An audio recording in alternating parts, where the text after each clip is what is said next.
ವ್ಯಾಖ್ಯಾಮುದ್ರಾಂ ಕರಸರಸುಜೈಃ ಪುಸ್ತಕಂ ಶಂಖಚಕ್ರೆ ಭಿನ್ನಸ್ಫಟಿಕರುಚಿರೆ ಪುಂಡರೀಕೆ ನಿಷನ್ನಃ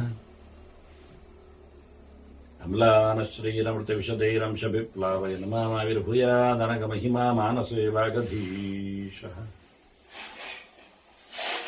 ನಮಸ್ತೆ ಪ್ರಾಣೇಶ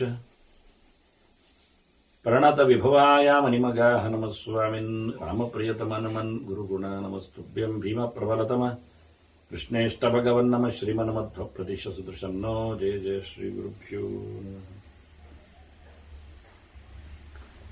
ನಾರಾಯಣಂ ಸುರಗುರುಂ ಜಗದೇಕನಾಥಂ ಭಕ್ತಪ್ರಿಯಂ ಸಕಲಲೋಕ ನಮಸ್ಕೃತಂ ಚ ತ್ರೈಗುಣ್ಯವರ್ಜಿತಮಜಂ ವಿಭುಮಾದ್ಯಮೀಶಂ ವಂದೇ ಪವಗ್ರಂ ಅಮರಾಸುರಸಿದ್ಧವಂದ್ಯಂ ನಾರಾಯಣಂ ನಮಸ್ಕೃತ್ಯ ನರಂಚೈವ ನರೋತ್ತಮಂ ದೇವೀಂ ಸರಸ್ವತೀಂ ವ್ಯಾಸಂ ತತೋ ಜಯಮುದೀರೇ. ವೇದವ್ಯಾಸರ ಮಹಾಭಾರತದ ಚಿಂತಕರಿಗೆ ವಂದನೆಗಳು. ಶಾಂತಿ ಪರ್ವದ 78ನೆಯ ಪ್ರವಚನ. ವಿಶೇಷವಾಗಿ ರಾಜರಲ್ಲಿರಬೇಕಾದ ಗುಣಗಳು 36 ಅಂತ ಹೇಳಿ ಇದನ್ನು ಧರ್ಮರಾಜನಲ್ಲಿ ಅಳವಡಿಸಿಕೊಳ್ಳುವಂತೆ ಭೀಷ್ಮರು ಹೇಳಿದ್ದಾರೆ. ಆತ ನಡೆಸಿಕೊಟ್ಟ ಎನ್ನುವ ಚಿಂತನೆಯನ್ನು ಮಾಡಿದ್ದೇವೆ. ಆದರೆ ಅದರ 36 ಏನದು ವಿಶೇಷವಾದದ್ದು ಅಂತ ಯೋಚನೆ ಮಾಡಿದರೆ ಅದರ ಬಗ್ಗೆ ತಿಳಿಸಿದಾಗ ವಾಸ್ತವವಾಗಿ ಮಾತಿನ ಆಗರದ ಹಲ್ಲು 32 ಇರಲಿ, ಗುಣಗಳು 32 ಮನುಷ್ಯನಲ್ಲಿ. ಲಕ್ಷಣಗಳು, ಗುಣಗಳು ಅಂದರೆ ಶಾರೀರಿಕವಾಗಿ.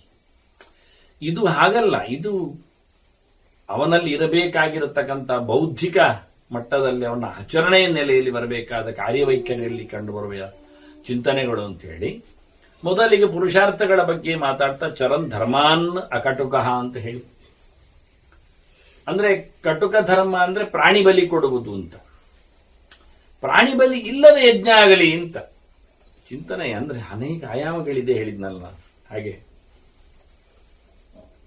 ಪ್ರಾಣಿ ಬಲಿ ಇಲ್ಲದ ಯಜ್ಞ, ದ್ರವ್ಯ ಯಜ್ಞ.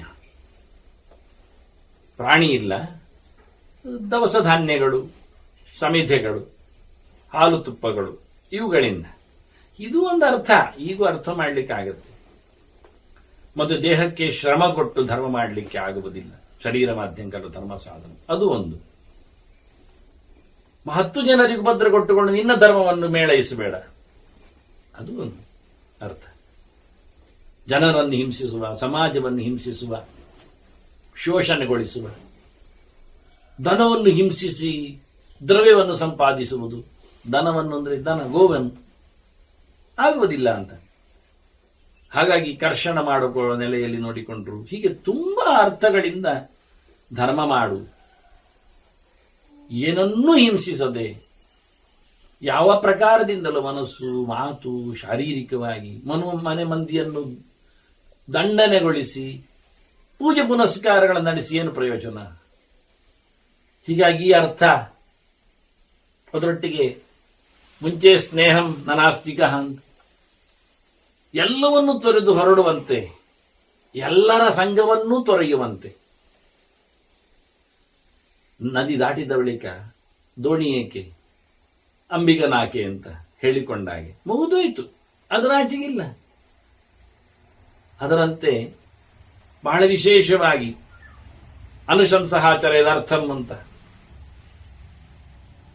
ಕಠೋರಿಯಾಗದೆ, ಕ್ರೂರನಾಗದೆ, ಮನುಷ್ಯರನ್ನು ಹಿಂಡದೆ, ಸಮಾಜವನ್ನು ಘಾಸಿಗೊಳಿಸದೆ, ತೋಕಂ ತೋಕಂ ಗ್ರಸೇತ್ ಗ್ರಾಸಂ ಹೇಳಿದಾಗಿ, ಅಥವಾ ಸರ್ವತ ಸಾರಣಾದದ್ಯ ಪುಷ್ಪೇಟಿವ ಷಡ್ಪತಃ ಹೇಳಿದಾಗಿ, ಒಂದು ಚೂರಾದ್ರೂ ಕಂಪ್ಲೇಂಟ್ ಮಾಡಿದೆ, ಅವು ದುಮ್ಮಿ ಬಂದಿದೆ, ಅತ್ಯಾಚಾರ ಮಾಡಿದೆ, ಅನಾಚಾರ ಆಗಿದೆ, ಸಾವು ನೋವು ಸಂಭವಿಸಿದೆ, ಇಲ್ಲ. ಒಂದು ಪಕಳೆ ಉದರದಂತೆ ಹೂವಿನ ಸಾರವನ್ನು ತೆಗೆದು ಅದರಲ್ಲಿಯೂ ಸರ್ವನಾಶ ಮಾಡದೆ, ಸರ್ವಸಾರ ಸ್ವೀಕರಿಸದೆ, ಮಗದೊಂದು ದುಂಬಿಗೂ ಮತ್ತೊಮ್ಮೆ ಬರಲಿ, ತಾನು ಮತ್ತೊಮ್ಮೆ ಬಂದ್ರು, ಮಗದೊಮ್ಮೆ ದುಂಬಿ ಬಂದ್ರು, ಸಾರ ತುಂಬಿ ಇರುವಂತೆ, ಈ ದುಂಬಿ ಸಾರ ತುಂಬಿ ಇರುವಂತೆ ಮಾಡಿ ಹೋಗುತ್ತೆ, ಪೂರ ತೆಗೆಯುವುದಿಲ್ಲ, ಇಲ್ಲ ಮಾಡುವುದಿಲ್ಲ. ಎಷ್ಟೋ ಬೆಳಗ್ಗೆ ಅರಳಿದ ಹೂವಿನಲ್ಲಿ ಸಂಜೆವರೆಗೆ ಗುಯಿಗುಡುತ್ತಾ ಇರುವುದು ನಾನು ನೋಡಿದ್ದೇನೆ. ಹೀಗೆ ಸಮಾಜವನ್ನು ಶೋಷಿಸದೆ ನಿನ್ನ ಶ್ರೀಮಂತಿಕೆಯನ್ನು ಬೆಳೆಸುವುದು ಅಂದ್ರೆ ಎಷ್ಟು ಖುಷಿ ಅಲ್ಲ. ನಿನ್ನದು ಕಾಂಟ್ರಿಬ್ಯೂಷನ್ ಇರಲಿ, ಆಗ ಸಮಾಜ ಬೆಳೀತದೆ. ನಿನ್ನದು ಕಳಕೋ, ನೀನು ಕೊಡು. ಅದರಂತೆ ಚರೇತ್ ಕಾಮಂ ಅನುದ್ಧತಃ, ಬೇಕಾಬಿಟ್ಟಿಯಾಗಿ ಬೀಗಿಕೊಂಡು ಬಯಕೆಗಳನ್ನು ತುಂಬಿಸಿಕೊಳ್ಳುವಂಥದ್ದು ಸಮಯ ಇಲ್ಲ. ಎಲ್ಲರೂ ಅವರವರ ಬೇಕುಗಳನ್ನು ಪಡೆಯುವಂತಾಗಲಿ. ಮಾತಿನ ಹಂದರಕ್ಕೆ ಬಂದಾಗ ಪ್ರಿಯಂ ಬ್ರೂಯಾತ್ ಅಕೃಪಣ, ದರಿದ್ರನ್ನ ಆಗಬೇಡ ಮಾರಾಯ. ಮಾತಾಡುವಾಗ ಮೌನ ಕಮ್ಮಿ ಮಾಡು, ಹೆಚ್ಚು ಮಾತಾಡು, ಒಳ್ಳೆಯದನ್ನು ಮಾತಾಡು, ಜನರ ಅನುರಾಗಿಯಾಗು, ಅವರ ಯೋಗಕ್ಷೇಮಗಳಿಗೆ ನೀನು ಪಾತ್ರನಾಗು, ಮಾತಾಗು. ಎಲ್ಲದಕ್ಕೂ ಕಡಿಮೆ ಏನು ಹೇಳುವುದಿಲ್ಲ. ಎಲ್ಲಿ 2 ಅಕ್ಷರ ಮಾತಾಡಿದ್ರೆ ತನ್ನ ಘನತೆಗೆ ಕಮ್ಮಿ ಆಗುತ್ತೋ, ಅಂತಸ್ತು ಸಾಯುತ್ತದೋ ಬೇಡ. ಮಾತಿನಲ್ಲಿ ದಾರಿದ್ರ್ಯ ಬೇಡ. ಶ್ರೀಮಂತ ಮಾತಿರಲಿ, ಶ್ರೀಮಂತಿಕೆ ಮಾತಿರಲಿ, ಸಿರಿವಂತಿಕೆಯ ಮಾತಿರಲಿ, ಸಲಕ್ಷಣವಾಗಿರಲಿ, ಸುಖಭರಿತವಾಗಿರಲಿ. ಯಾರನ್ನು ಚುಚ್ಚುವ ಅಥವಾ ಅವನನ್ನು ತಿವಿಯುವ, ಇನ್ನೇನು ಪರಚುವ ಮಾತು ಆಗದಿರಲಿ. ಸಂತೋಷವಾಗಿ, ಸುಲಭವಾಗಿ, ಹೆಚ್ಚು ಮಾತಾಡು, ಚಂದವಾಗಿರಲಿ. ಮಾತು ನಿಲ್ಲಿಸಬೇಡ, ಅದರಲ್ಲಿ ಸೊಗಸು ತುಂಬಿಸದಿರು ಅನ್ನೋ ನೆಲೆಯಲ್ಲಿ ಪ್ರಿಯಂ ಬ್ರೂಯಾತ್ ಅಕೃಪಣ ಶೂರಃ ಸ್ಯಾತ್ ಅವಿಕಥನ. ನೋಡಿ, ಮಾತಾಡಬೇಕು, ಒಳ್ಳೆಯದನ್ನು ಮಾತಾಡಬೇಕು, ಅದರಲ್ಲಿ ದಾರಿದ್ರ್ಯ ಬರಬೇಕಾದ್ರೆ ತುಂಬಾ ಚಿಂತನೆ ಮಾಡಿರಬೇಕು. ಹಗುರವಾದ ಹಾಳಾದ ಮಾತು ಎಷ್ಟೋ ಬರಬಹುದು ಡಬ್ಬಿ, ಅದು ಪ್ರಯೋಜನ ಇಲ್ಲ. ಪ್ರಾಮಾಣಿಕವಾದ ಮಾತು ಬರಬೇಕಾದ್ರೆ ತುಂಬಾ ಸ್ಟೋರ್ ಆಗ್ಲಿಕ್ಕುಂಟು. ಅದರಿಂದ ಶ್ರೀಮಂತನಾಗಿ ಮಾತಾಡು. ಯಾವುದರಲ್ಲಿ? ದುಡ್ಡಿನಲ್ಲಿ ಶ್ರೀಮಂತಿಕೆ ಅಲ್ಲ, ಶಾಸ್ತ್ರದ ಶ್ರೀಮಂತಿಕೆ ಇಲ್ಲ ಮಾತಾಡುವಂತ. ನೋಡಿ, ಪ್ರಿಯಂ ಬ್ರೂಯಾತ್ ಅಕೃಪಣ ಅಂತ. ಏನಾ ದರಿದ್ರ? ಮಾತಾಡ್ಲಿಕ್ಕೆ ಏನು ಗೊತ್ತಿಲ್ಲ, ಸಬ್ಜೆಕ್ಟ್ ಇಲ್ಲ, ಸಂಗತಿ ಇಲ್ಲ. ನೋಡಿ, ಹೇಳಬೇಕಾದ ಸಂಗತಿ ಬೇರೆ ಅಲ್ಲ, ಅಪ್ರಿಯವಾದದ್ದಲ್ಲ, ಅಶ್ಲೀಲವಾದದ್ದಲ್ಲ, ಯೋಗ್ಯವಾದದ್ದು, ಮೋಕ್ಷೋಪಯೋಗಿ ಆದದ್ದು, ದೇವರೆಡೆಗೆ ಸಾಗುವಂಥದ್ದು. ಅದರಂತೆ ಶೂರಸ್ಯಾದ ವಿಕಥನ ಅಂತ. ಒಂದು ಕಡೆ ಬ್ರಾಹ್ಮಣ ಧರ್ಮ ಅಂತ ಹೇಳಿಕೊಂಡು ಮಾತಿನ ಚಿಂತನೆ ಕೊಟ್ಟರೆ, ಇನ್ನೊಂದೆಡೆ ತೆಕ್ಕೆಯ ತೋಳಿನ ಕತೆ ಅಂತ ಹೇಳಿಕೊಂಡು ಶೂರಸ್ಯಾದ ವಿಕಥನ ಅಂತ. ಹೋರಾಡಯ್ಯ, ಮತ್ತೆ ಭುಜ ಕುಣಿಸ್ಲಿಕ್ಕೆ ಹೋಗಬೇಡ. ಎಷ್ಟು ಚೆನ್ನಾಗಿದೆ. ಕೈ ಮೇಲೆ ಮಾಡಬೇಡ, ಹೋರಾಡ. ಜಯ ದೇವರು ಕೊಟ್ಟಿರ್ತಾನೆ, ಸೋಲು ದೇವರು ದಯಪಾಲಿಸ್ತಾನೆ. ಆ ಭಗವಂತ ಅಲ್ಲಿ ಸೋಲಿಸಿದ ನಿನಗೆ ಎಲ್ಲಿ ಜಯ ಕೊಡ್ತಾನೆ. ಅದನ್ನ ಬಿಗ್ಬೇಡ, ಹೇಳಿಕೊಂಡು ತಿರುಗಬೇಡ, ಮಾಡು. ಇದು ಕ್ಷತ್ರಿಯೋಚಿತವಾದ ಗೆರೆ. ದಾತಾಚ ಪಾತ್ರವರ್ಷಿ ಸ್ಯಾತ್. ನೋಡಿ, ಇದು ವೈಶ್ಯರಿಗೆ ಹೇಳುವಂಥದ್ದು. ಕೊಡಯ್ಯ, ವೈಶ್ಯರು ಕೊಡ್ಲಿಕ್ಕಿರುವಂಥದ್ದು ದುಡ್ಡು. ಮಾಡಿ, ಕೊಡಿ, ಸಂಪಾದನೆ ಮಾಡಿ. ಹೆಚ್ಚು ಲಾಭವನ್ನು ವಹಿಸಿಕೊಳ್ಳಬೇಡಿ, ಲಾಭವನ್ನು ಒಟ್ಟು ಮಾಡ್ಲಿಕ್ಕೆ ಬೇಡಿ, ಹಂಚಿ ಜನರಿಗೆ ತುಂಬಾ ಕೊಟ್ಟುಬೇಡಿ ಅಂತಾರೆ. ಅದ್ರ ಹಿಂದೆಲ್ಲ ಮಾರ್ವಾಡಿಗಳು, ಶೆಟ್ರುಗಳು, ಅಂದ್ರೆ ಆ ನಮೂನೆಯ ಶೆಟ್ಟಿ ಅಂತ ಶೆಟ್ರುಗಳು, ಮತ್ತೆ ಈ ನಮೂನೆ ವೈಶ್ಯರು, ಕಾಮಿಟಿಗಳು, ಈ ಎಲ್ಲ ಪದಗಳೆಲ್ಲ ಶ್ರೀಮಂತಿಕೆಯ ತುಂಬ ದುಡ್ಡು ಕೊಡುವವರು, ಡೋನರ್ಸ್, ಸಾಮಾಜಿಕವಾದ ಡೋನರ್ಸ್. ಅದನ್ನ ಹೇಳ್ತಾರೆ ದಾತಾಶ. ಆದ್ರೆ ಕ್ಲಬ್ ಕಟ್ಟಲಿಕ್ಕೆ, ಗ್ಯಾಮ್ಲಿಂಗ್ ಮಾಡ್ಲಿಕ್ಕೆ, ರೇಸ್ ಕೋರ್ಸ್ಗೆ, ಅದಕ್ಕೆಲ್ಲ ದುಡ್ಡು ಕೊಡಬೇಡ. ಅಪಾತ್ರವಾಗಿ ಕೆಟ್ಟದರೆಡೆಗೆ ಸಾಗಬಾರದು. ಪ್ರಗಲ್ಭಸ್ಯಾದ ನಿಷ್ಠುರ. ಒಳ್ಳೆ ಪಂಡಿತನಾಗು, ಒಳ್ಳೆ ಗಟ್ಟಿಗನಾಗು, ಆದ್ರೆ ಯಾರಲ್ಲಿ ನಿಷ್ಠುರ ಮಾಡಿಕೊಳ್ಳಬೇಡ.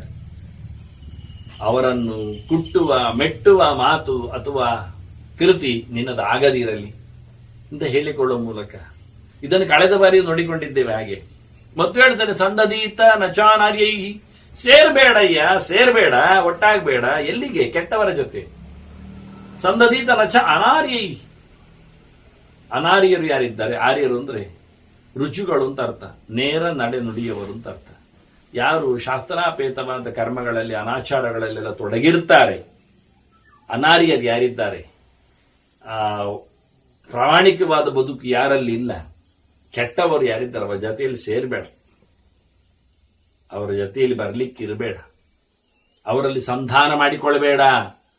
ಕೆಟ್ಟವರ ಜೊತೆಯಲ್ಲಿ ಮೈತ್ರಿ ಅದು ಚಂದ ಇಲ್ಲ. ಇದು ರಾಜನಲ್ಲಿ ಸಂಧಾನ ಅಂತಾದ್ರೂ, ಸಂಧ್ಯೆ ಆದ್ರು, ಯಾರು ಸೇರಿಕೊಳ್ಳುವುದಾದ್ರೂ ಬೇಡ ಅಂತಾನೆ. ವಿಗೃಹಣೀಯಾಚ ಶತ್ರುಭಿ ಅಂತಾನೆ.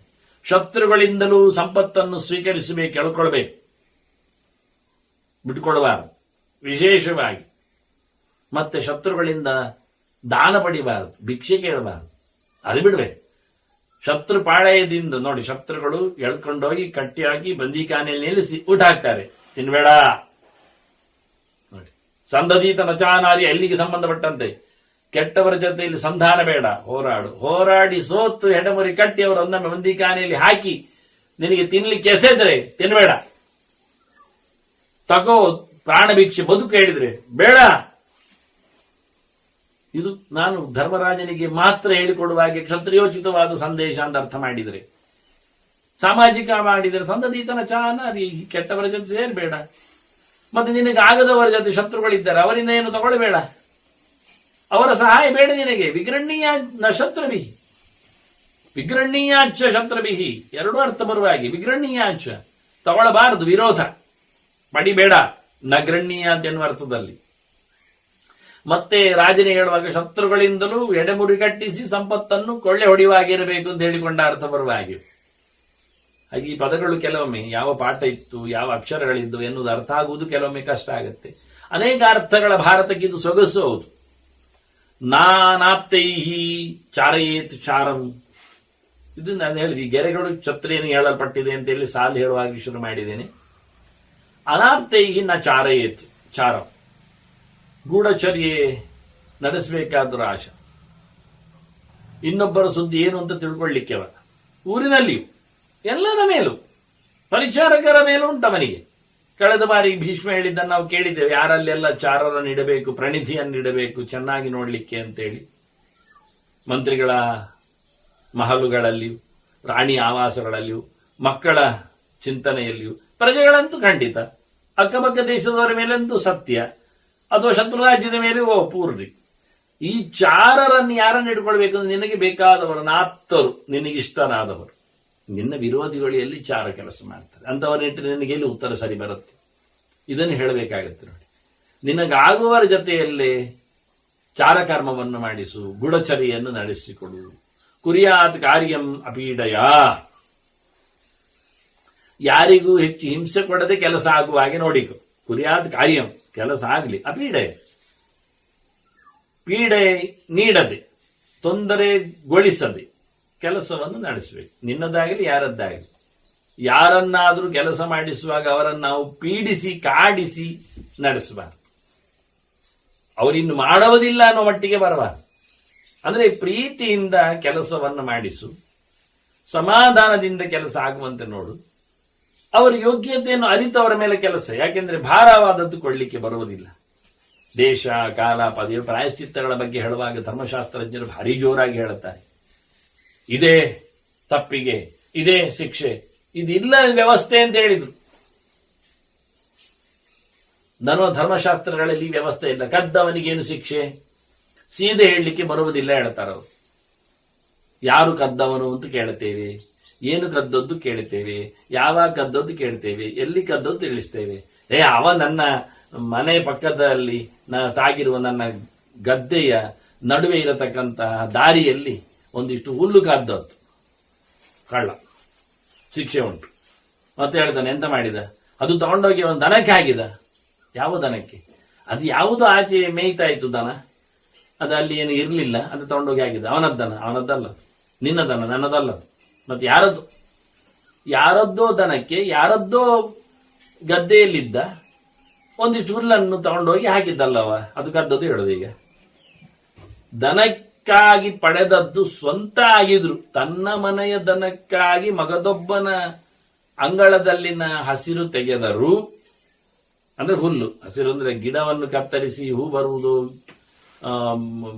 ಅಥವಾ ಪತ್ರೆಗೋ ಪುಷ್ಪಕ್ಕೂ ಆಗುವಂಥದ್ದು ಅಥವಾ ಸಮಿದೆಗಾಗುವಂಥದ್ದಲ್ಲ. ಅದಕ್ಕೆ ನಾನು ಗದ್ದೆ ಹೇಳಿದ್ದು. ಗದ್ದೆಯ ಪಕ್ಕದಲ್ಲಿ ಇರತಕ್ಕಂಥ ಪುಣಿ ದಾರಿಯಲ್ಲಿ ಇರತಕ್ಕ ಹುಲ್ಲುಗಳು ಮೆಟ್ಟು ಅಂತದ್ದು, ಉಪಯೋಗಕ್ಕೆ ಬರುವಂಥದ್ದಲ್ಲ. ಮತ್ತೆ ಅದನ್ನು ಬೋಳಿಸಿ ತೆಗೆಯುವುದಿಲ್ಲ, ಮೇಲಿಂದ ಕತ್ತರಿಸಿ ಹೋಗೋದ್ರಿಂದ ನಾನು ಮತ್ತೆ ಬೆಳೀತದೆ. ಆದ್ರೂ ಇವನ ಗದ್ದೆ ಅಲ್ಲ, ಇವನ ದಾರಿ ಅಲ್ಲ ಅಂತ ಅಷ್ಟೇ ಅರ್ಥ, ಸ್ವಂತದ್ದಲ್ಲ ಅಂತ. ಒಂದೊಮ್ಮೆ ಸ್ವಂತದ್ದಲ್ಲ ಆದ್ರೂ, ಮಗದೊಬ್ಬನದ್ದಾದ್ರೂ, ಕೇಳಲಿಲ್ಲ ಅಂತ ಆದ್ರೂ ಅವನು ಪಡೆದಿದ್ರೆ ಹುಲ್ಲು ದನಕ್ಕಾಗಿ ತಿನ್ಲಿಕ್ಕಾದ್ರೆ ಧರ್ಮಶಾಸ್ತ್ರಕಾರರು ತಪ್ಪಲ್ಲ ಹೇಳಿಬಿಟ್ಟಿದ್ದಾರೆ. ಮಾತಾಡ್ಲಿಕ್ಕೆ ಇಲ್ಲ, ಅವನಲ್ಲಿ ಅಪಾಲಜಿ ಇಲ್ಲ. ಮತ್ತೆ ಕೇಳಲಿಕ್ಕೆ ಹೋದರೆ ಎಂತ ಮಾಡುವ? ಆದ್ರಿಂದ ಕದ್ದದ್ದಕ್ಕೆ ಶಿಕ್ಷೆ ಅಂತ ಕತೆ ಇಲ್ಲ ಅಲ್ಲಿ. ಯಾರು ಕದ್ದದ್ದು, ಎಲ್ಲಿ ಕದ್ದದ್ದು, ಏನು ಕದ್ದದ್ದು, ಎಷ್ಟು ಕದ್ದದ್ದು, ಹೇಗೆ ಎಲ್ಲ ಕೇಳಲಿಕ್ಕುಂಟು. ಇದರಿಂದ ಸೀದ ಬರುವುದಿಲ್ಲ. ಬಹಳ ಚೆನ್ನಾಗಿದೆ ವಾಸ್ತವವಾಗಿ. ಧರ್ಮಶಾಸ್ತ್ರಜ್ಞರು ಪ್ರಾಯಶ್ಚಿತ್ತವನ್ನು ನೋಡಿ ಹೇಳಿ ಅಂದರು. ದೇಶವನ್ನು ಕಾಲವನ್ನು ನೋಡಿ ಹೇಳಿ, ಅವನ ಯೋಗ್ಯತೆಯನ್ನು ನೋಡಿ ಹೇಳಿ. ಆದ್ರಿಂದ ನಮ್ಮ ಧರ್ಮಕರ್ಮವನ್ನು ಮಾಡುವಲ್ಲೇ ನಾವೇನು ಜಬರ್ದಸ್ತ್ ಮಾಡೋದಿಲ್ಲ. ಒಬ್ಬ ಮುದುಕನಿಗೆ ವ್ರತ ಮಾಡಲಿಕ್ಕೆ ಉಂಟು ಹೇಳಿದಾಗ ಅವನಲ್ಲಿ ಉಪವಾಸ ಕೂತ್ಕೊಳ್ಬೇಕು ಹೇಳೋದಿಲ್ಲ, ಸತ್ರೆ ಅದರಿಂದ ಹಾಲು ಕುಡಿ ಅಂತ ಹೇಳ್ತೇವೆ. ಮತ್ತೆ ಅವನಷ್ಟು ಇಷ್ಟು ಮುಳುಗಿ ಅಂತ ಹೇಳೋದಿಲ್ಲ, ಒಂದು ಸಾಕು ಮಾರೆ ಮುಳುಗಿ ಮೇಲೆ ಬಾ ಅಂತೇವೆ. ಅವನತ್ತೆ ಕೊನೆಗೆ ಮೇಲೆ ಬರದಿದೆ, ಮುಳುಗಿ 2 ಸರ್ತಿ ಮೇಲೆ ಬಂದರೆ ಅದು ಕಷ್ಟವೇ. ಹೀಗಾಗಿ ಅವರ ಯೋಗ್ಯತೆಯನ್ನು ಅವರ ಬಲವನ್ನು ಮಕ್ಕಳಲ್ಲಿ ಮಾಡುವಾಗಲೂ ಹಾಗೆ ಅವರ ಪರವಾಗಿ ದೊಡ್ಡವರು ಮಾಡಲಿ ಅಂತೇವೆ, ಕೆಲವೊಮ್ಮೆ ದೊಡ್ಡವರ ಪರವಾಗಿ ಮಕ್ಕಳು ಮಾಡಲಿ ಅಂತೇವೆ ಕರ್ಮವನ್ನು ಅವರ ಪರವಾನಗಿ ತಕೊಂಡು.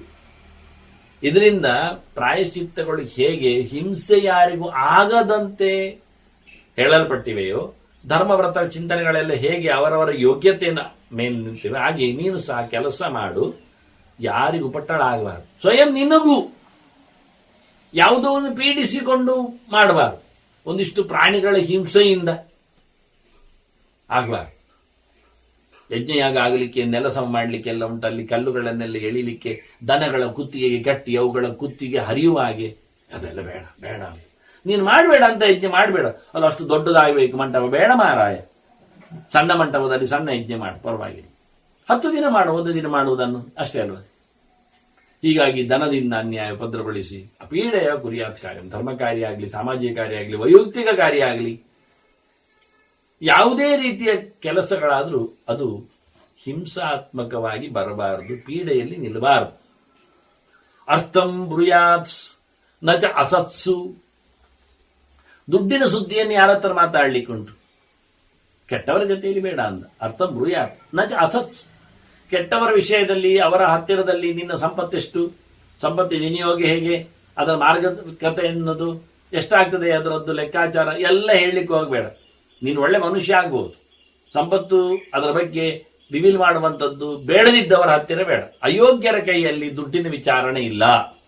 ಅದು ಯಾರೇ ಆಗಲಿ, ಮನೆ ಮಂದಿ ಆಗಲಿ, ಊರಿನ ಜನರಾಗಲಿ, ಹೊರಗಿನ ಕತೆ ಆಗಲಿ, ಏನೇ ಆಗಲಿ, ಯಾರಾಗಲಿ, ಯಾರ ಹತ್ತಿರದಲ್ಲಿಯೂ ನಿನ್ನ ಸಂಪತ್ತಿನ ವಿಚಾರದ ಬಗ್ಗೆ ನೀನು ಮಾತಾಡ್ಲಿಕ್ಕೆ ಹೋಗಬೇಡ ಕೆಟ್ಟವರಾಗಿದ್ರೆ. ಮತ್ತೆ ಗುಣಾನುಬ್ರೂಯಾತ್ ನಚ ಆತ್ಮನಃ. ಆತ್ಮನಃ ಗುಣಾನ್ ನ ಬ್ರೂಯಾತ್. ನಿನ್ನ ದೊಡ್ಡತನವನ್ನು, ಗುಣವಂತಿಕೆಯನ್ನು, ಪ್ಲಸ್ ಪಾಯಿಂಟ್ಗಳನ್ನು, ಗುಡ್ ಕ್ವಾಲಿಟೀಸ್ ಹೇಳ್ತಾ ಬರಬೇಡ. ಇಲ್ಲಿ ಗುಣ ಶಬ್ದಕ್ಕೆ ಗುಡ್ ಕ್ವಾಲಿಟೀಸ್, ಅದು ದೋಷ ಬರಲಿಲ್ಲ. ಕ್ವಾಲಿಟೀಸ್ ಅರ್ಥ ಮಾತ್ರ ಅಲ್ಲ, ಗುಡ್ ಅಂತ ಅರ್ಥ ಇದೆ. ನಿನ್ನ ವಿಷಯಗಳ ಬಗ್ಗೆ ನೀನು ಹೇಳುತ್ತಾ ತಿರುಗಬೇಡ.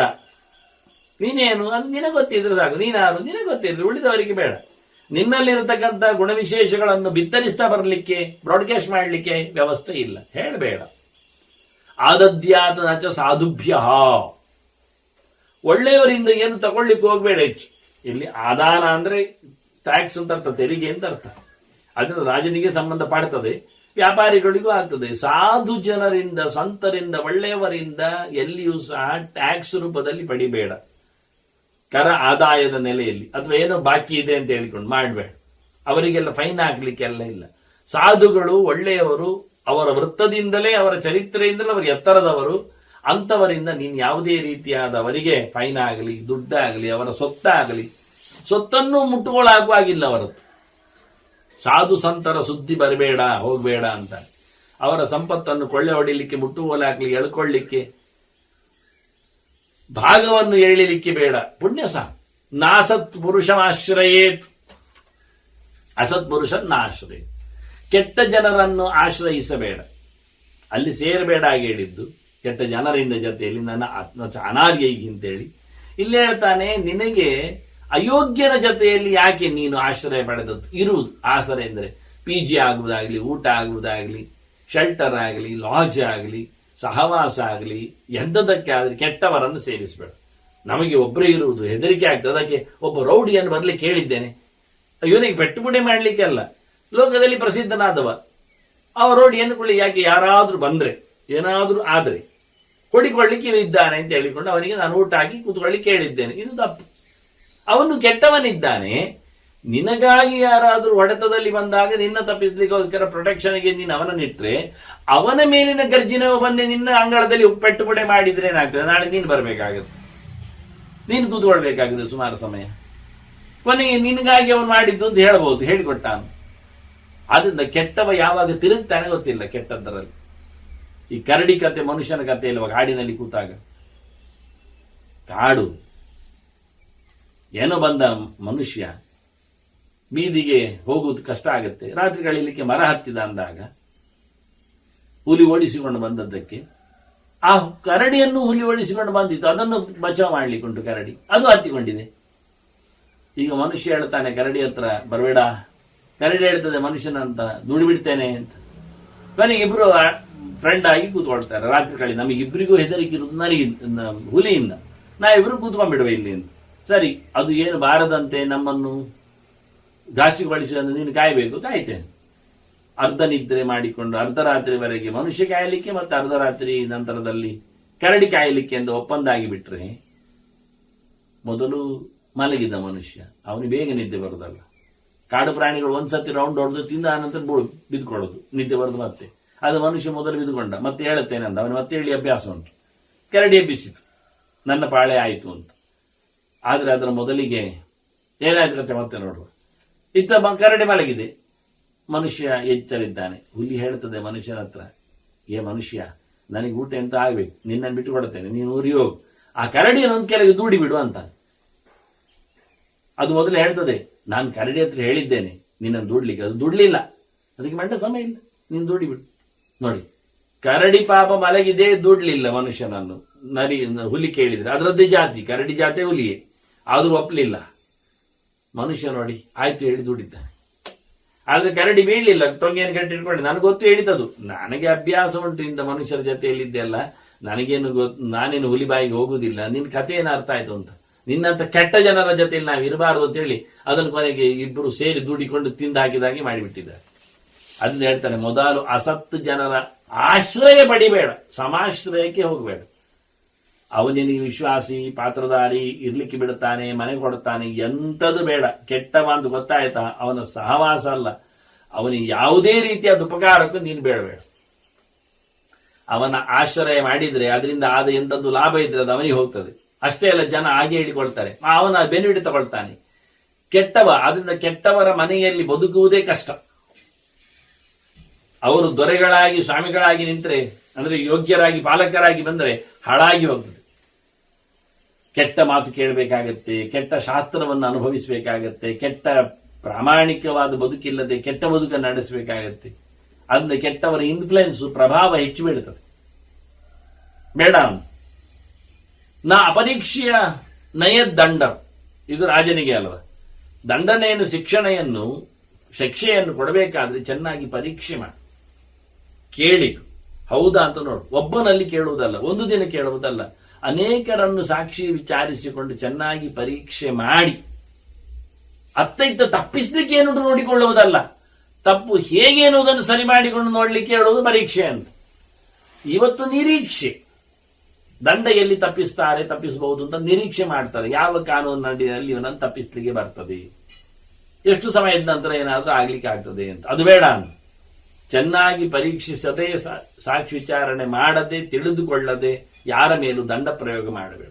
ನಚ ಮಂತ್ರಂ ಪ್ರಕಾಶೇ, ಮಾತಾಡಿಕೊಂಡದ್ದನ್ನು 10 ಜನರಿಗೆ ತಿಳಿಸಬೇಡ. ಮಂತ್ರಾಲೋಚನೆ, ಗುಟ್ಟು ಸಮಾಲೋಚನೆ, ಗುಪ್ತಾಲೋಚನೆ. ನೀನು ಏನು ಯೋಚನೆ ಮಾಡಿದ ಸಭೆಯಲ್ಲಿ, ಏನು ತೀರ್ಮಾನ ಮಾಡ್ಲಿಕ್ಕೆ ಹೋಗಿದೆ ಅದನ್ನು ಎಲ್ಲರ ಹತ್ರ ಹೇಳಲಿಕ್ಕೆ ಹೋಗಬೇಡ. ಅದನ್ನು ಮೊದಲಾಗಿ ಹೊರಗೆ ಹಾಕಬೇಡ. ಅದನ್ನು ತಿಳಿದುಕೊಂಡು ಉಳಿದವರು ಅದಕ್ಕೆ ವಿರೋಧ ನಡೆಸ್ತಾರೆ, ಗೊತ್ತಿಲ್ಲದೆ ಹೇಳಿಬಿಡ್ತಾರೆ. ಆದ್ರೆ ನಿನ್ನ ಅಭಿಪ್ರಾಯವನ್ನು ಎಲ್ಲಿಯೂ ಸೂಚಿಸಬೇಡ ಪಬ್ಲಿಕ್ ಅಲ್ಲಿ. ಗುಟ್ಟು ಯಾವತ್ತು ಗುಟ್ಟಾಗಿರಲಿ, ಅದನ್ನು ಹೊರಗೆ ತರಬೇಡ. ವಿಸೃಜೇತ್ ನಚ ಲುಬ್ಧೇಭ್ಯ, ಪರಮ ಪಾಪಿಗಳು, ಲೋಭಿಗಳು ಅಂದ್ರೆ ಒಟ್ಟು ಮಾಡುವವರು, ಅವರಿಗಾಗಿ ಏನು ಕೊಡಬೇಡ, ಅವರಿಗೋಸ್ಕರ ನೋ ಪ್ರಾಜೆಕ್ಟ್. ಸಂಪತ್ತನ್ನು ಲೋಭಿಗಳಿಗೆ ಕೊಡ್ಲಿಕ್ಕಿಲ್ಲ, ಅವರಿಗೆ ದಾನ ಮಾಡ್ಲಿಕ್ಕಿಲ್ಲ.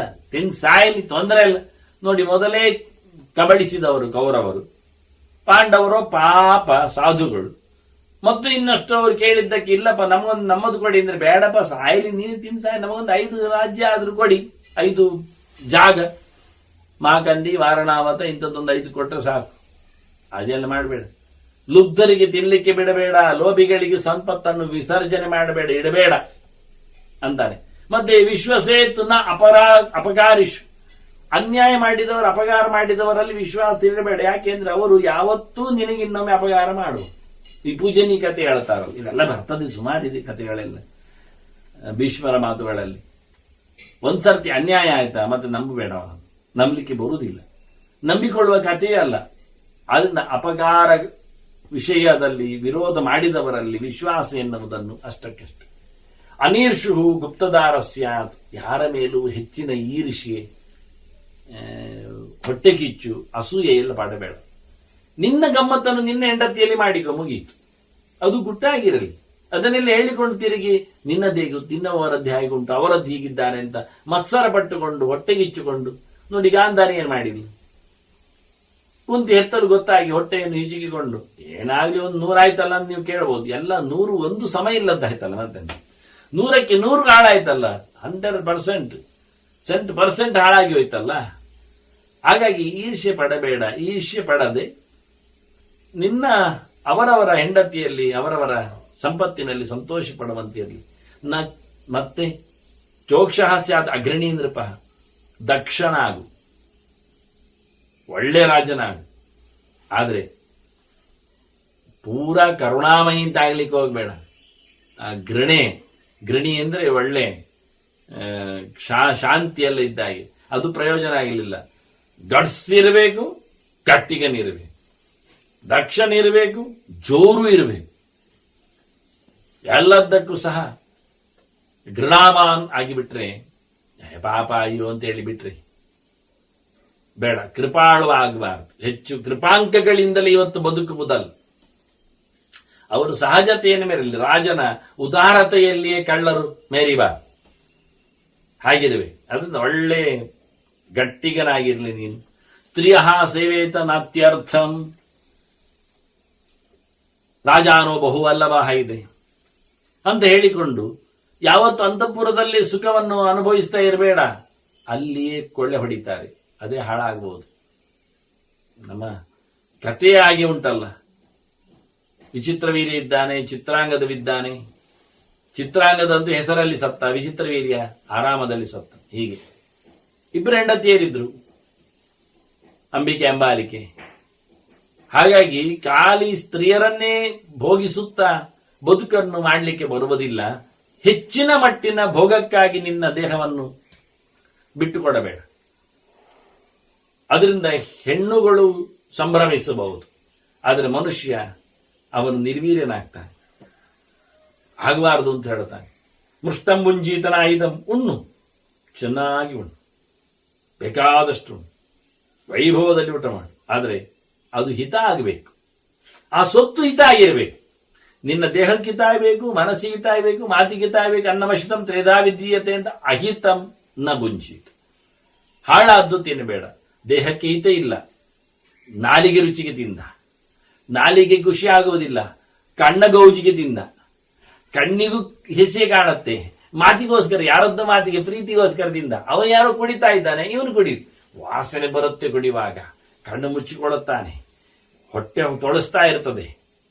ಆದ್ರೂ ಅವನು ಫ್ರೆಂಡ್ ಒಟ್ಟಿಗೆ ಕುಡಿಬೇಕಲ್ಲ, ಕುಡಿತಾನೆ. ನೋಡಿ ಇಂಥದ್ದು ಕುಡಿಯುವ ಮುಂಚೆ ಕುಡಿಯುವವರಿಗೆ ಆಗತಕ್ಕ ಪ್ರತಾಪಗಳು ಹೀಗಿರ್ತದೆ. ಮೂತ್ರ ಕುಡಿದಾಗೆಲ್ಲ, ಹೇಸಿಗೆ ಆದಾಗೆಲ್ಲ, ತುಳಸಿ ಬಂದಾಗೆಲ್ಲ, ತಲೆ ಸುತ್ತಿದಾಗೆಲ್ಲ ಮತ್ತೆ ಅಭ್ಯಾಸ ಆಗುತ್ತೆ. ಎಂತ ಕರ್ಮ ಅಭ್ಯಾಸ ಆಗುದು? ತೋಡಿನಲ್ಲಿ ಬಿದ್ದುಕೊಳ್ಳುವುದು ಅಭ್ಯಾಸ ಹೇಳ್ತೀರ ನೀವು. ಅದಕ್ಕೆ ಹೇಳ್ತಾರೆ, ಅಹಿತವಾದದ್ದನ್ನು ಎಂದೂ ಸೇವಿಸಬೇಡ. ಇದಕ್ಕೆಲ್ಲ ಹಿಂದೆಲ್ಲ ದ್ರವ್ಯವನ್ನು ಹೇಳುವಾಗ ಭಾವದುಷ್ಟ, ಆಕಾರದುಷ್ಟ, ವರ್ಣದುಷ್ಟ, ಕಾಲದುಷ್ಟ, ದೇಶದುಷ್ಟ ಎಲ್ಲ ಹೇಳಿತ್ತು. ಯಾಕೆ? ಅಹಿತ. ಅದು ಹಿತ ಯಾಕೆ ಇಲ್ಲ ಅಂದ್ರೆ ಅದು ಆಕಾರದಲ್ಲಿ ಹಿತ ಇಲ್ಲ ರೀ, ಅದು ಬಣ್ಣದಲ್ಲಿ ಚಂದ ಕಾಣುವುದಿಲ್ಲ, ಅದು ತಲೆಗೆ ಸರಿ ಕೊಡುವುದಿಲ್ಲ ಇಂಬು. ಅದು ಈ ಕಾಲದಲ್ಲಿ ಬೇಡದ್ದದು, ಈ ದೇಶಕ್ಕೆ ಹೇಳಿಸಿದ್ದಲ್ಲ, ಅದು ದೇವರಿಗೆ ಕೊಟ್ಟಿಲ್ಲ. ಹಾಗಾಗಿ ಕೆಲವೊಮ್ಮೆ ಹೇಳುವುದುಂಟು, ಅದು ರಾಮನಿಗೆ ಹೇಳಿದ್ದಾರೆ, ರಾಮನೇ ಹೇಳಿದ್ದಾನೆ, ರಾಮಾಯಣದಲ್ಲಿ ಬಂದಿದೆ. ಶ್ರಾದ್ದ ಮಾಡುವಾಗ ಎದನ್ನ ಪುರುಷೋಭವತಿ ತದನ್ನ ತಸ್ಯ ದೇವತಾ ಅಂತ ವಾಲ್ಮೀಕಿ. ನೀವೇನು ತಿನ್ನುತ್ತೀರೋ ಅದೇ ದೇವರಿಗೆ ಕೊಡ್ಲಿಕ್ಕೆ ಅಂತ. ಹೊಸತಾಗಿ ಏನಲ್ಲ. ಆದ್ರಿಂದ ರಾಮ ಶ್ರಾದ್ದ ಮಾಡುವಾಗ ಅನ್ನದ ಪಿಂಡ ಹಾಕಿಲ್ಲ, ಅಲ್ಲೇ ಕಾಯಿ ಪಲ್ಯಗಳಿಂದ ಎಲ್ಲ ಮಾಡಿದ ಅಂತ. ಮಾಡಿಕೊಳ್ಳಿ, ಪರವಾಗಿಲ್ಲ, ಏನ್ ತೊಂದರೆ ಇಲ್ಲ. ಅವನೇನು ಹೇಳಿದ, ಇವರೇನು ಮಾಡಿದ್ರು. ಯಾವುದು ಶಾಸ್ತ್ರದಲ್ಲಿ ದ್ರವ್ಯಗಳಾಗ್ತವೆ ಹೇಳುವಾಗ ಇಂಥದ್ದನ್ನೆಲ್ಲ ಉಪಯೋಗಿಸಬಹುದು ಮನುಷ್ಯ ಅಂತೇಳಿ ಅದನ್ನೇ ದೇವರಿಗೂ ಸಮರ್ಪಿಸಿ ಮಾಡಿ ತಿನ್ನಲಿಕ್ಕೆ ಹೇಳಿದ ಹೊರತು ನೀವು ತಿನ್ನುವುದನ್ನೆಲ್ಲ ದೇವರಿಗೆ ಕೊಡಿ, ದೇವರಿಗೋಸ್ಕರ ಬೇಡ. ದೇವರಿಗೋಸ್ಕರ ಒಂದು ಮಡಿಯೊಳಗೆ, ಅದು ಮನುಷ್ಯನಿಗಲ್ಲ, ಅಲ್ಲಿ ತಯಾರಾಗುವುದು ಹೀಗೆ, ಇಲ್ಲಿ ದೇವರಿಗೆ ಬೇಡ, ಇದೆಲ್ಲ ಬೋಗಸ್. ಹೇಳಲಿಲ್ಲ ಶಾಸ್ತ್ರದಲ್ಲಿ. ನೀನು ತಿನ್ನುವುದನ್ನು ದೇವರಿಗೆ ಕೊಡಿ ಹೇಳಿದ್ದು, ದೇವರಿಗೊಂದು ಬೇರೆ ಮಾಡಿ ಹೇಳಿದ್ದಲ್ಲ.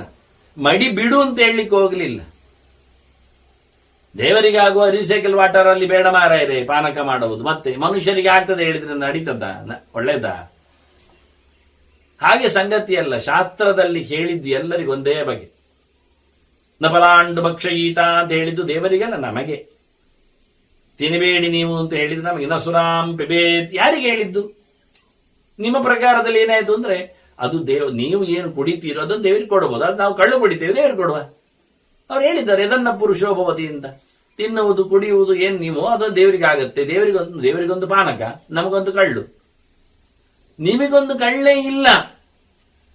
ಯಾವುದು ನೀವು ಕುಡಿತೀರೋದು ದೇವರಿಗೆ ಆಗುವಂತೆ ಇರಬೇಕು. ನಿಮಗೆ ಅಷ್ಟು ಯೋಚನೆ ಇದ್ರೆ ಒಮ್ಮೆ ಭಕ್ತಿಯ ಪ್ರಯಚ್ಛತಿ ಅಂದ ಕೃಷ್ಣ. ಏನಾದ್ರೂ ಪ್ರಯಚ್ಛತಿ ಅಂದ, ಪರಿಪೂರ್ಣವಾದ ಎಚ್ಚರದಲ್ಲಿ ಕೊಡುವಂಥದ್ದು. ಎಚ್ಚತಿ ಅಲ್ಲ, ಪ್ರಾಯಚ್ಛತಿ. ಪ್ರಾಯ ಎನ್ನುವುದೊಂದು ಉಪಸರ್ಗ ಉಂಟು, ಅದಕ್ಕೆ ಸುಮಾರು ಅರ್ಥ ಉಂಟು. ನೀವು ಉಪಸರ್ಗ ಚಂದ್ರಿಕಾ ತೆಗೆದು ನೋಡಿದ್ರೆ ಎಷ್ಟೆಲ್ಲ ಅರ್ಥಗಳು ಉಪಸರ್ಗ ಕೊಡ್ಲಿಕ್ಕೆ ಬರುತ್ತೆ, ಅರ್ಥ ಮಾಡ್ತಾರೆ ಅವರು. ಅದು ಎಷ್ಟು ಉದಾತ್ತವಾಗಿರಬೇಕು, ಎಷ್ಟು ಸೊಗಸಾಗಿರ್ಬೇಕು, ಎಷ್ಟು ಶಾಸ್ತ್ರೀಯವಾಗಿರ್ಬೇಕು, ಎಷ್ಟು ಶುದ್ಧವಾಗಿರ್ಬೇಕು. ಮಡಿ ಅಂದ್ರೆ ಶುದ್ಧ. ನೀವು ಕೊಳಚಿನ ನೀರಿನಲ್ಲಿ ಅದ್ದಿಕೊಂಡು ನೀವು ಮಾಡಿದರೆ ಪಾಯಸವೋ ವಸ್ತುವೋ ಅದೇ ಶುದ್ಧವಾದ ನೀರಿನಲ್ಲಿ ಮಾಡಿದಾಗ ಅದರ ಮೌಲ್ಯ ಎಷ್ಟು ಗೊತ್ತಾಗುತ್ತೆ ನಿಮಗೆ. ವೈದ್ಯಕೀಯವಾಗಿ ಗೊತ್ತಾಗುತ್ತೆ, ಮತ್ತೇನು ವೈಜ್ಞಾನಿಕವಾಗಿ ಗೊತ್ತಾಗುತ್ತೆ. ಇದನ್ನು ಅವರು ಉಲ್ಲೇಖ ಮಾಡಿದ್ದು ಹೊರತು ದೇವರಿಗೊಂದು ಬೇರೆ ನಮಗೊಂದು ಬೇರೆ ಹಾಗೆ ಹೇಳಲಿಕ್ಕೆ ಹೋದದ್ದೇ ಅಲ್ಲ. ನೀವು ತಿನ್ನುವಂಥದ್ದನ್ನು ಶಾಸ್ತ್ರೀಯವಾಗಿ ನಡೆಸಿದ್ರೆ ದೇವರಿಗೂ ಆಗುತ್ತೆ. ದೇವರಿಗೆ ಆಗುವುದನ್ನೇ ನೀವು ತಿನ್ನಬೇಕಾಗತ್ತೆ.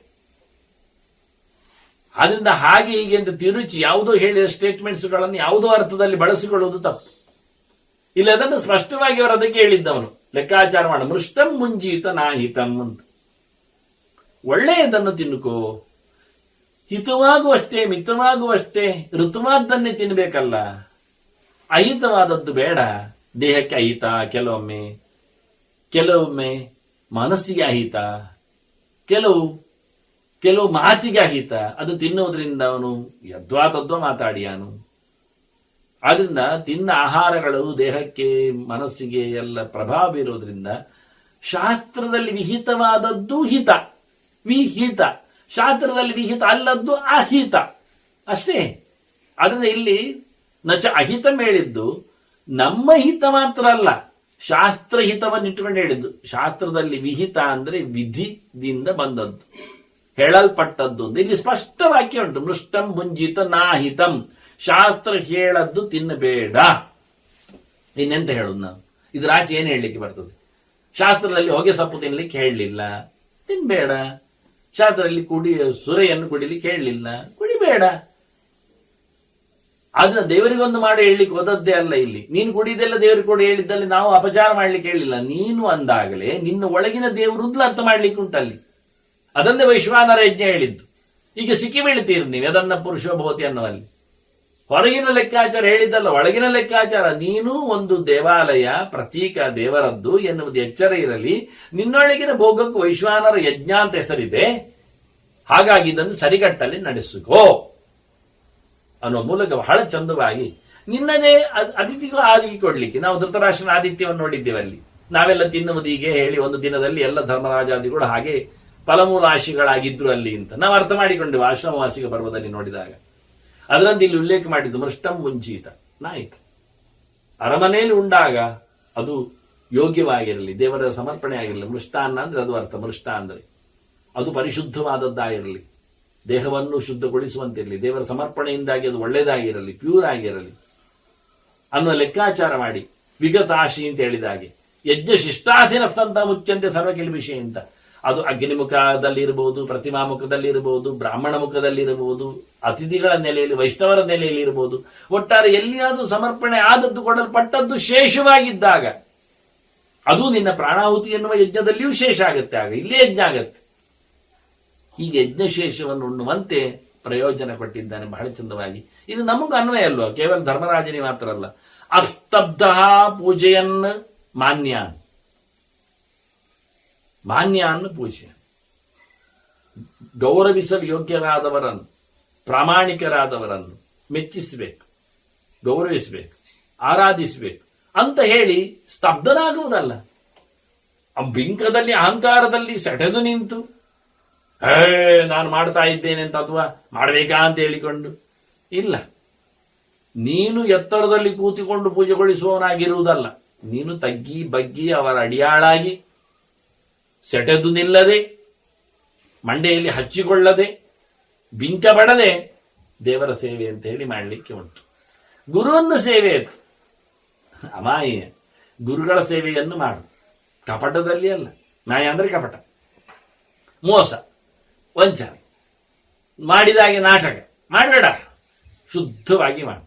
ಗುರುಗಳು ಅಂದ್ರೆ ಗುರುಗಳು ಮಾತ್ರ ಅಲ್ಲ, ಪಾಠ ಹೇಳಿದವರಲ್ಲ. ಗುರುಗಳು ಅಂದ್ರೆ ಹಿರಿಯರು ಅಂತ ಅರ್ಥ. ಎಲ್ಲರೂ, ತಂದೆ ತಾಯಿ ಅಣ್ಣ ಅಕ್ಕ ಎಲ್ಲಾ ಬಂದ್ರು, ಮನೆ ಮಂದಿ, ಆಚಾರ್ಯ ಅತಿಥಿಗಳು, ಈ ಸಂಬಂಧಿಗಳು ಎಲ್ಲರೂ, ಇವನಿಗಿಂತ ಹಿರಿಯರಾದವರು ಎಲ್ಲರನ್ನು ಇಟ್ಟುಕೊಂಡವರು, ನಿನಗಿಂತ ಮೆಚ್ಚುಗೆಯ ಪಾತ್ರರಾದ ಎಲ್ಲರನ್ನು ಸಹ ನಿಷ್ಕಪಟವಾಗಿ, ಮೋಸ ಇಲ್ಲದೆ ನಿರ್ವಂಚನೆಯಿಂದ ಅವರನ್ನು ಪ್ರೀತಿಸು, ಸೇವಿಸು, ಆರಾಧಿಸು, ಅವರ ಕೆಲಸವನ್ನು, ಚಾಕರಿಯನ್ನು ಮಾಡಿಕೊಡು. ಮತ್ತೆ ಅರ್ಚೇತ್ ದೇವಾನ್ ಅಡಂಬೇನ, ಡಾಂಬಿಕವಾಗಿ ಬೂಟಾಟಿಕೆಯಿಂದ ತೋರಿಕೆಗಾಗಿ ದೇವರ ಪೂಜೆ ಮಾಡಬೇಡ, ಸರಿಯಾಗಿಯೇ ಮಾಡು. ಅರ್ಚೇತ್ ದೇವಾನ್, ಎಲ್ಲ ದೇವರನ್ನು, ಪ್ರಮುಖವಾಗಿ ಭಗವಂತನನ್ನು, ಪರಿವಾರದವರನ್ನು ಎಲ್ಲರನ್ನು ಪೂಜೆ ಪುನಸ್ಕಾರಗಳಿಂದ ನಡೆಸು. ನೀನು ಇಲ್ಲೆಲ್ಲ ಕಡೆ ಬೂಟಾಟಿಕೆ ಎಲ್ಲ ತೋರಿಸಬೇಡ, ಇಲ್ಲದ್ದನ್ನು ತೋರಿಸಿ ಮಾಡಬೇಡ. ಇಲ್ಲದ್ದನ್ನು ತೋರಿಸುವುದು ಡಂಬ ಅಂತಾರೆ. ಡಂಬೋ ದರ್ಪಾಭಿಮಾನಶ್ಚ ಅಂತ ಹೇಳಿಕೊಂಡು ಕೃಷ್ಣ ಇದನ್ನೆಲ್ಲ ಪಟ್ಟಿ ಮಾಡಿದ್ದಾನೆ ಕೆಟ್ಟವರ ಗುಣ ರಾಶಿಯಲ್ಲಿ. ಅದನ್ನ ನೀನು ಆಡಂಬರ ಮಾಡಬೇಡ. ಅದನ್ನ ಡಂಬ ಅಂದ್ರೆ ಆಡಂಬರ ಉಂಟು, ಇನ್ನೊಂದು ಶಬ್ದ, ಅದ್ರದ್ದು ಆಚೀಚಿನ ಅಕ್ಷರವು ಅಳಿಸಿ ತೆಗೆದ್ರೆ ಆಡಂಬರ, ಡಂಬ ಮಾತ್ರ ಉಳಿದದ್ದು, ಮಧ್ಯೆಯಲ್ಲಿ ಆರ ಇಲ್ಲ. ಆದ್ರಿಂದ ಎಲ್ಲ ಡಂಬಾಚರಣೆ ಬೇಡ. ಡೋಂಗಿ ಅಂತ ನಾವು ಹೇಳ್ತೇವೆ, ತೋರಿಕೆಗೆ ಮಾಡುವುದು ಅಂತ, ಅದು ಬೇಡ ಮಾರೆ, ಹಾಗೆ ಬೇಡ. ಕ್ಯಾಮರಾ ಉಂಟು, ನೋಡುವವರಿದ್ದಾರೆ, ಹೇಳುವವರಿದ್ದಾರೆ ಅಂತ ಹೇಳಿಕೊಂಡು ತೋರಿಸಬೇಡ. ನೀನು ಸಹಜವಾಗಿ ದೇವರ ಪೂಜೆಯನ್ನು ನಿನಗಾಗಿ ಮಾಡು, ಇನ್ನೊಬ್ಬರಿಗೋಸ್ಕರ ಮಾಡಬೇಡ. ಶ್ರೇಮಿಚ್ಛೇತ್ ಅಕುತ್ಸಿತಾಂ, ದುಡ್ಡನ್ನು ಇಷ್ಟಪಡು, ಸಂಪತ್ತನ್ನು ಪ್ರೀತಿಸು, ಶ್ರೀಮಂತಿಕೆಯನ್ನು ನೀನು ನಡೆಸಿತು, ಆದರೆ ಅದು ಕುತ್ಸಿತ ಆಗಬಾರ್ದು, ಕುಶ್ರೀ ಆಗಬಾರ್ದು. ಹಾಳು ಸಂಪತ್ತು ಬೇಡ, ವಾಮ ಮಾರ್ಗದಲ್ಲಿ ಬೇಡ, ಅನಾಚಾರದಲ್ಲಿ ಬೇಡ, ಬ್ಲ್ಯಾಕ್ ಬೇಡ ಮನಿ, ವೈಟ್ ಮನಿ. ಶ್ರೀಮಿಚ್ಛೆ ಅಕುತ್ಸಿತ.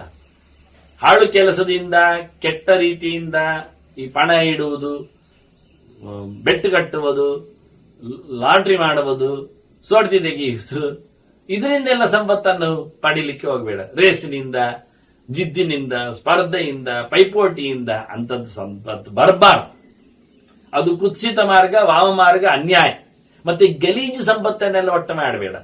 ಈ ಸೂಳೆಗಾರಿಕೆಯಲ್ಲಿ ಮಾಡಿದ್ದು, ವೇಶ್ಯಾವಾಟಿಕೆಯಲ್ಲಿ ಮಾಡಿದ್ದು, ಜೂಜಾಟದಲ್ಲಿ ಮಾಡಿದ್ದು, ಕಳ್ಳು ಮಾರಿ ಮಾಡಿದ್ದು, ಹೋಟೆಲಿಟ್ಟು, ಇವೆಲ್ಲ ಕುತ್ಸಿತವಾದ ದುಡ್ಡು ಅಂತಾರೆ. ಅಂಥದ್ದು ಮಾಡಬೇಡ ಅಂದು. ಬೇಕಾದ್ರೆ ದೊಡ್ಡ ಮಟ್ಟಿನ ವೈದ್ಯವನ್ನು ಮಾಡಿದಾಗಲು ಹೊರಗಿನಿಂದ ರೋಗಿಗಳನ್ನು ಪ್ರೀತಿಸಿ, ಮೊದಲೇ ಸತ್ತ ಅಂತ ಇರ್ತಾರೆ ಅವರು, ಮತ್ತೆ ಅವರನ್ನು ಹೆದರಿಸಿ ಬೆದರಿಸಿ ಪಡೆಯುವಂಥದ್ದು.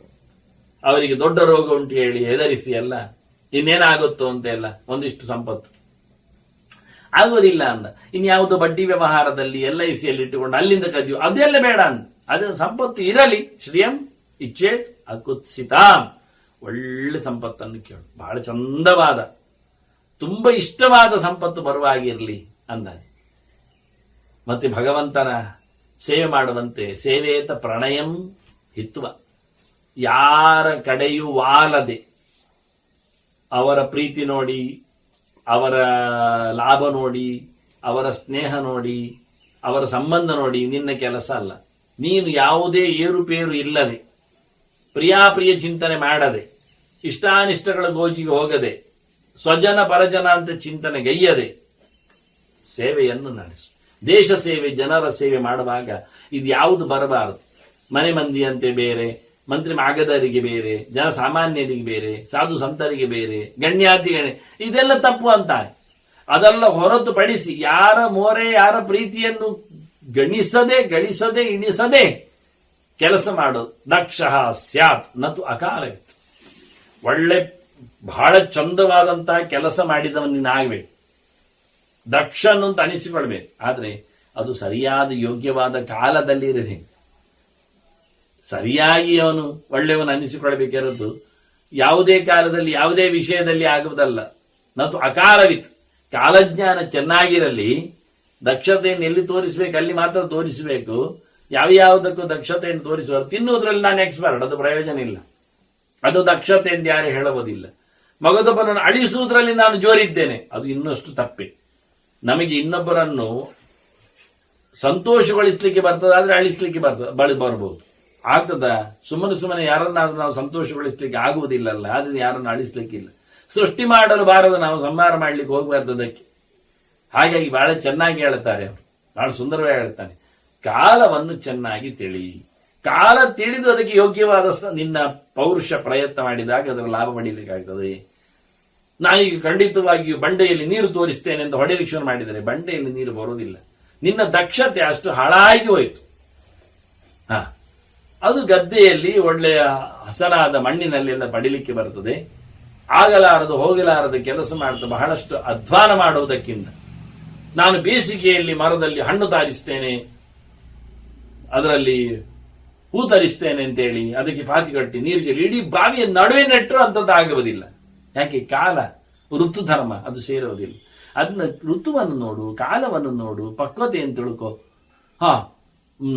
ಹಕ್ಕಿಗಳಾಗಿ ನಾನು ಮೊಟ್ಟೆ ಇಡುತ್ತೇನೆ, ಮರಿ ಹಾಕ್ತದೆ ವಾರದಲ್ಲೇ, ಅದೆಲ್ಲ ಆಗುವುದಿಲ್ಲ.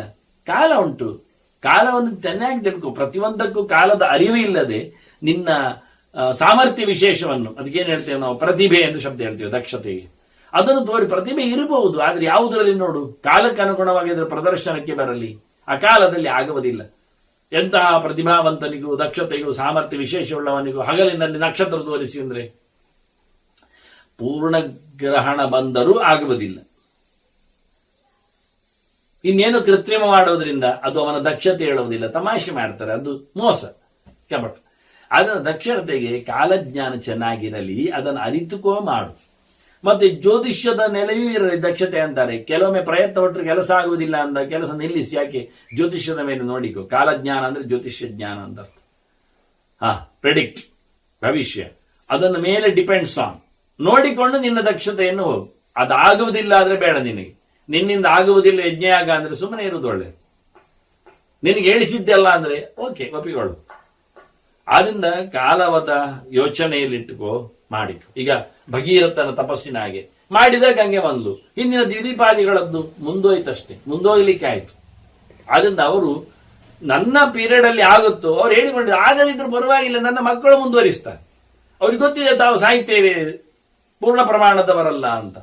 ಹಾಗೆ ಕಾಲದ ಕಥೆಯನ್ನು ನೋಡಿಕೊಂಡು ನಿನ್ನ ಪ್ರಾಜೆಕ್ಟ್ಗಳಲ್ಲಿ ಇರಲಿ, ನಿನ್ನ ವಿಶೇಷದ ಶಕ್ತಿಗಳ ಪ್ರಭಾವ ಅಲ್ಲಿ ಪ್ರತ್ಯಕ್ಷ. ಸಾಂತ್ವೇತ್ ನಚ ಭೋಗಾರ್ಥ. ತಿನ್ಲಿಕ್ಕೋಸ್ಕರ, ಮಜಾ ಮಾಡ್ಲಿಕ್ಕೋಸ್ಕರ, ಗಮ್ಮತ್ ಮಾಡ್ಲಿಕ್ಕೋಸ್ಕರ ಸಮಾಧಾನ ಪಡಿಸುವುದಲ್ಲ, ಸಾಂತ್ವನ ಕೊಡುವುದಲ್ಲ, ತನ್ನ ಸ್ವಾರ್ಥಕ್ಕೋಸ್ಕರ. ಇಲ್ಲಿ ಪಾಠಗಳು ಇವೆ. ಸಾಂತ್ವೇತ್ ನಚ ಮೋಕ್ಷಾಯ ಅಂತಂತು. ಬಿಡುಗಡೆಗಾಗಿ ಸಮಾಧಾನ ಪಡಿಸುವುದಲ್ಲ. ಆಗ್ತದೆ, ನಾನು ನಾಳೆ ಬಿಡ್ತೇನೆ, ಹೋಗ್ಲಿಕ್ಕೆ ಉಂಟು, ಅದೆಲ್ಲ ಅಲ್ಲ. ಹಾಗೆ ತಿನ್ಲಿಕ್ಕೆ ಉಂಟು ಹೇಳಿ ಮತ್ತೊಬ್ಬರಿಗೆ ಟೊಪ್ಪಿ ಹಾಕುವುದು ಅಲ್ಲ. ಸಮಾಧಾನದ ನುಡಿ ಬರುವುದು ಯಾವಾಗ? ಇನ್ನೊಬ್ಬರನ್ನು ಸ್ವಾರ್ಥ ನಮ್ಮದು ಜೋರಿದ್ದಾಗ. ಅದು ಬೇಡ ಅಂದ. ಸ್ವಾರ್ಥಕ್ಕಾಗಿ ಯಾರನ್ನು ಸಮಾಧಾನ ಪಡಿಸಬೇಡ. ಅವರ ಸಮಾಧಾನ ತುಷ್ಟೀಕರಣ ಅಂತ ಶಬ್ದ ಹೇಳ್ತೇನೆ ನಾನಿದನ್ನು. ತುಷ್ಟೀಕರಣ ಎನ್ನುವುದು ನಿನ್ನ ಲಾಭಕ್ಕಾಗಿ ಇಲ್ಲದಿರಲಿ. ಇವತ್ತು ಎಲ್ಲ ಕಡೆಯೂ ತುಷ್ಟೀಕರಣದ್ದೇ ಇರುವುದು. ಪ್ರತಿಯೊಂದಕ್ಕೂ, ಮಾತಿನಲ್ಲಿ ಆಗಲಿ ಕೃತಿಯಲ್ಲಿ ಆಗಲಿ, ಪ್ರತಿಯೊಬ್ಬರು ಮಗದೊಬ್ಬ ಹೇಗಾಗ್ತಾನೆ ಎನ್ನುವ ನೆಲೆಯಲ್ಲಿ ಅವನ ಮಾತುಗಳು. ನೀನು ತುಷ್ಟೀಕರಣಕ್ಕಾಗಿ ಕೆಲಸ ಮಾಡಬೇಡ. ತುಷ್ಟೀಕರಣ ಅಂದ್ರೆ ಮತ್ತೆ ಸ್ವಾರ್ಥವೇ. ಸ್ವಾರ್ಥಕ್ಕಾಗಿ ಮಗದೊಬ್ಬನ ಬಾಯಿ ಮುಚ್ಚುವ ಕೆಲಸ ನಿನ್ನದಾಗುವ. ರಾಜ ದಂಡನೀತಿಯನ್ನು ಪರಿಪಾಲಿಸಬೇಕು, ಧರ್ಮವನ್ನು ಉಚ್ಚಾರಗೊಳಿಸಬೇಕು, ಸ್ವಧರ್ಮದಲ್ಲಿ ನೆಲೆಸಿಗೊಳಿಸಬೇಕು ಹೇಳೋ ಮುಖ್ಯವೇ ಹೊರತು ತುಷ್ಯದು ದುರ್ಜನ ನ್ಯಾಯ ಎನ್ನುವ ನೆಲೆಯಲ್ಲಿ ಇರಲಿ ಅಪ್ಪ, ಬಿಡಲಿ, ಅವರು ಗಮ್ಮತ್ತು ಮಾಡಲಿ, ಅದೆಲ್ಲ ಬೇಡ ಅಂತ. ಹಾಗೆ ಬೇಡವೇ ಬೇಡ. ಆದ್ರಿಂದ ಸಾಂತ್ವೇತ್, ಯಾವುದೋ ಯೋಜನೆಗಳು, ಯಾವುದೋ ಗ್ಯಾರಂಟಿಗಳು, ಯಾವುದೋ ಬಹುಮಾನಗಳು, ಯಾವುದೋ ಧಿಮಾಕುಗಳು, ಇದು ಮಾಡಿಕೊಂಡು ಮನುಷ್ಯರನ್ನು ಹಾಳು ಮಾಡುವುದು ಬೇಡ. ಇದು ನಿನ್ನ ಅನುರಾಗಕ್ಕಾಗಿ, ಪ್ರೀತಿಗಾಗಿ, ಜನಕೂಟಕ್ಕಾಗಿ ಮಾಡುವಂಥದ್ದು ಎನ್ನುವುದು ಜನಕ್ಕೆ ಅರ್ಥ ಆಗತ್ತೆ. ಇದು ತಪ್ಪು ಅಂತ. ಅನುಗೃಹಣನ್ ನ ಚಾಕ್ಷಿಪಿ. ಹಾಗೆ ಯಾರನ್ನಾದ್ರೂ ಉದ್ಧಾರ ಮಾಡ್ತಾ, ಅವರಿಗೆ ಏನಾದ್ರೂ ಕೊಡುವಂಥದ್ದು ಕೊಡ್ತಾ, ಅವರಿಗೆ ಅನುಗ್ರಹ ಮಾಡ್ತಾ, ಮತ್ತೆ ನೀನು ಹಾಳಾಗ್ಲಿ ಅಂತ ನನಗೆ ಇಷ್ಟ ಇತ್ತು, ಸುಮ್ಮನೆ ಇರ್ಲಿ ಅಂತ ನಾನು ಮಾಡಿದೆ.